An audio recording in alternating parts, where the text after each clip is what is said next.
Welcome to my another new video, ষাট গম্বুজ মসজিদ, বাগেরহাট।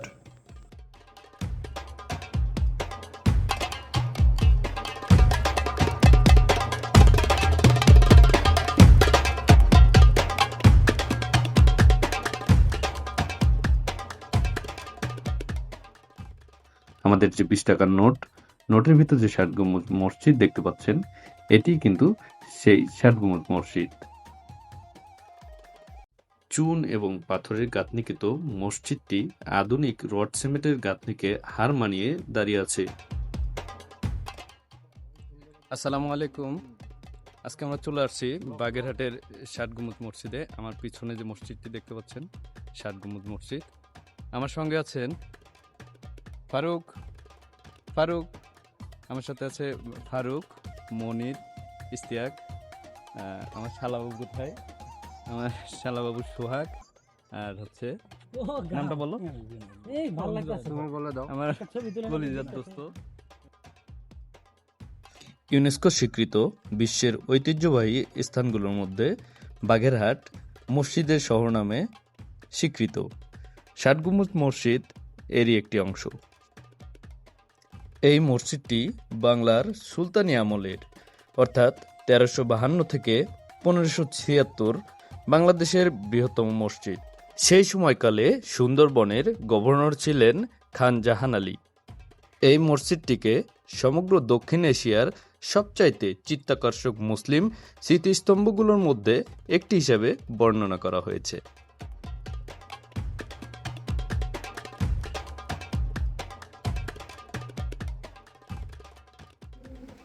আর নামাজ পড়ার জন্য বিধিক্ষণ করেছে, উজু করে গোসল করে মিষ্টি পানি খেয়ে মানুষ নামাজ পড়বে, ইবাদত করবে। আর এই মসজিদে খাম্বা আছে 60টা।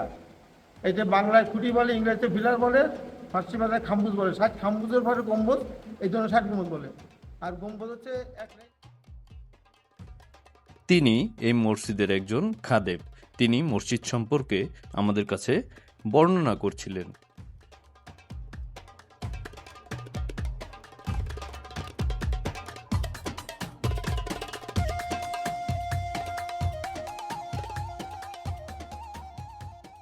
কারো কারো মতে খান ই জাহান এই মসজিদটিকে নামাজের কাজ ছাড়াও দরবার ঘর হিসাবে ব্যবহার করতেন। আর এই দরজাটি ব্যবহার হতো দরবার ঘরে প্রবেশ পথ হিসাবে।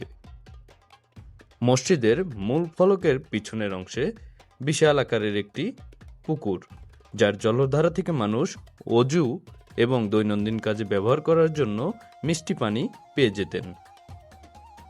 পুকুরের নীল পানির উপর ভাসমান শাপলা আর সঙ্গে বিভিন্ন ধরনের হাঁস আপনার এক ক্লিকে হতে পারে শ্রেষ্ঠ প্রেম।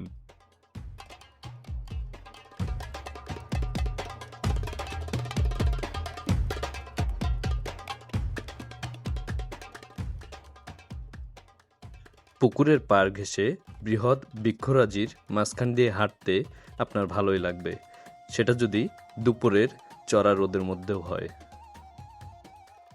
উল্লেখ্য যে মসজিদে মোট গম্বুজের সংখ্যা 81টি। গম্বুজের সংখ্যা 81টি হলেও মসজিদের নাম কিন্তু ষাট গম্বুজ।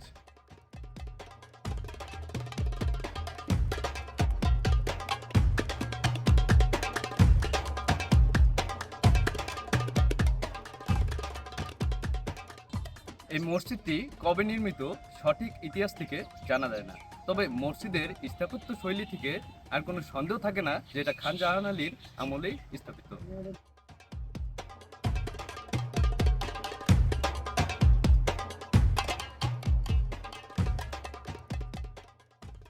মসজিদের বেষ্টনী এরিয়ার মধ্যেই প্রবেশ পথের হাতের ডান পাশে রয়েছে বাগেরহাট জাদুঘর।